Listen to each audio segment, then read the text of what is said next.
અમીરગઢના જેથી ગામે રાત્રિ દરમિયાન બંને કુટુંબી ભાઈઓના બંધ મકાનમાં તસ્કરો ત્રાટક્યા.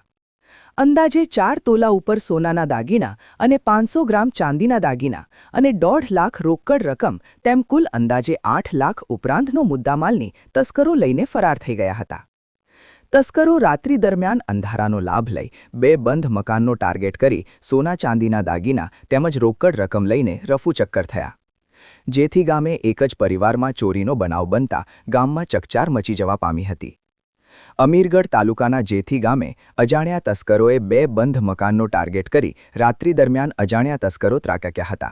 જેમાં બંને બંધ મકાનના તાળા તોડી તસ્કરો ઘરમાં પ્રવેશ કરી તિજોરીના લોકરો તોડી તિજોરીમાં રહેલ 4 તોલા ઉપર સોનાના દાગીના અને 500 ગ્રામ ચાંદીના દાગીના તેમજ 1.5 લાખ સહિત પૈસાની ચોરી કરી ફરાર થઈ ગયા હતા. મળતી માહિતી મુજબ અમીરગઢ તાલુકાના જેથી ગામના રહેવાસી અમરતભાઈ જગમાલભાઈ ચૌહાણ તેમજ તેમના કુટુંબી ભાઈ પ્રવીણભાઈ ચેલાભાઈ બંને ભાઈઓ રોજગાર માટે પરિવાર સાથે બહાર રહે છે અને પોતાના વતન જેથી ગામે ઘરે કોઈ પ્રસંગ અથવા કોઈ કામ અર્થે હોય ત્યારે ઘરે અવરજવર કરતા રહે છે. ત્યારે અમરતભાઈ તથા કુટુંબી ભાઈ તેમ બંને પરિવાર સાથે પોતાનું અને પોતાના પરિવારનું ગુજરાન ચલાવવા રોજગાર માટે બહાર ગયેલ હતા.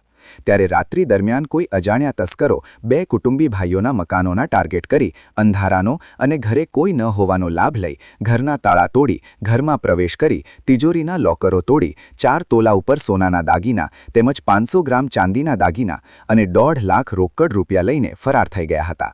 ત્યારે આ બાબતે બાજુમાં રહેતા તેમના મોટા ભાઈને માર નાના ભાઈના ઘરમાં ચોરી થઈ છે તે બાબતની જાણ થતા ત્યારે ચોરી બાબતે બહાર ગામ રહેતા તેમના નાના ભાઈને ચોરી થઈ છે તે બાબતની જાણ કરી હતી અને અમરતભાઈના મોટા ભાઈ ભગવાનભાઈએ નાના ભાઈના મકાનના ચોરી મામલે પોલીસ મથકે ફરિયાદ નોંધાવી હતી.